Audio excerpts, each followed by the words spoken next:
વલ્લભપુરમાં 70 વર્ષમાં જે એન્ટ્રી નથી પડી એ આજે આ કચેરી દ્વારા પડી છે. જે 88 હેક્ટર છે એમાં કોઈ જગ્યાએ પોત કરાવો નહીં, અને જે વિવાદવાળી જગ્યા છે જે બીજા મહિનાની અંદર બંધ થઈ છે એમાં પોત ખરાબો ખોટી એન્ટ્રી પાડી છે. મારી એક જ હોય છે કે એ એન્ટ્રી ખોટી છે એ રદ થાય, નહીં તો આજથી 10 દિવસ પછી વલ્લભપુરના 300 વ્યક્તિ અહીંયા આત્મવિલોપન કરવા આવશે. જે એન્ટ્રી પડી છે 657 બાબા એક રદ થાય અને બીજી 2 કાચી એન્ટ્રી છે એ બી રદ થાય.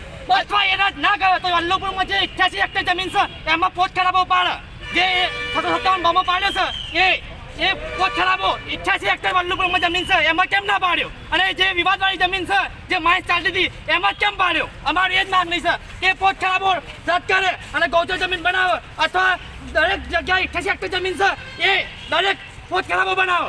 શહેરા તાલુકાના વલ્લભપુર ગામના 8 રહીશોએ શહેરા પ્રાંત કચેરી ખાતે આત્મવિલોપન કરવાની ચીમકી આપેલ હતી. તેઓની રજૂઆત હતી કે ગામ નમૂના નંબર 6માં કેટલાક ખોટા ફેરફાર નોંધ પડેલા છે.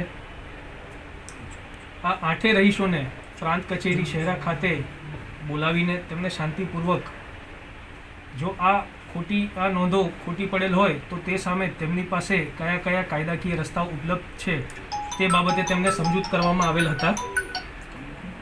અને આ સમજૂતી બાદ તેઓએ પણ આત્મવિલોપન ન કરતા કાયદાકીય રાહે અપીલનો રસ્તો અપનાવશે તેવી બાહેધરી આપેલી છે.